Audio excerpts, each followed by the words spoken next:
Well, the president didn't let that one just sit there, tweeting this morning, quote, disgraced FBI acting director Andrew McCabe pretends to be a poor little angel when in fact he was a big part of the crooked Hillary scandal and the Russia hoax, a puppet for leaking James Comey. IG reported McCabe was devastating, part of an insurance policy in case I won.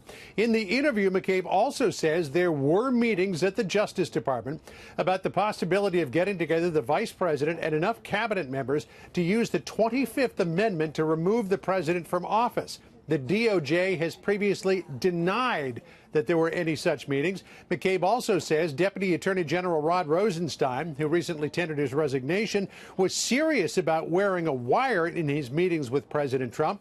Rosenstein insists he was joking about that. That provoked a sharp response from the DOJ this morning, which said, quote, the Deputy Attorney General never authorized any recording that Mr. McCabe references. As the Deputy Attorney General previously has stated, based on his personal dealings with the president, there is no basis to invoke the 25th Amendment, nor was the Deputy Attorney General in a position to consider invoking the 25th Amendment. South Carolina Senator Lindsey Graham says he wants to get McCabe in front of his Senate Judiciary Committee as quickly as possible to hear from him. Senator Lindsey Graham tweeting this morning, quote, after Mr. McCabe's 60 Minutes interview, it is imperative that he and others come before the Senate Judiciary to fully explain how and why a FISA warrant was issued against Carter Page and answer questions about what appears to be now more than ever bias against President Trump. This is just the beginning, I think, this interview with McCabe. Yeah, remember now, just so our audience knows, we only have a small clip of that interview. You know, I mean, there could be another 20 minutes or even more beyond that, so we'll wait on that. John, what about the bill on border security? Will the president sign it? What are you hearing?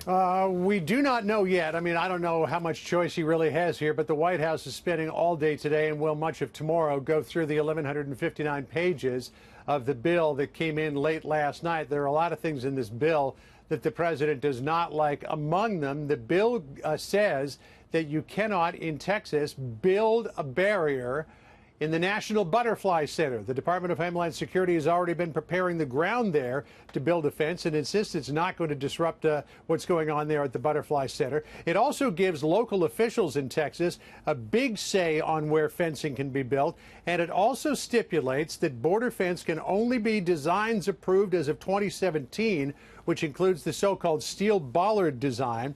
That's not what you're seeing there. That's the landing mat format. The Border Patrol wants the new steel slat design that the president has been talking about because smugglers can throw a rope over the top of the bollard design and climb up over. The vice president in Warsaw, Poland, a short time ago had this to say about what the president may or may not do.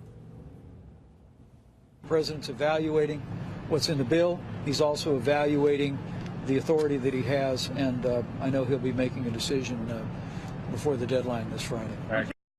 One of the things that the president absolutely hated, which didn't make it into the bill, was a proposal by Minnesota Senator Tina Smith to attach a measure that would offer back pay to federal contractors who went without pay during the recent shutdown. But that did not get attached to the bill. Bill? Thank you, John. Bill? Good to see you. A lot of bills here. It's all good.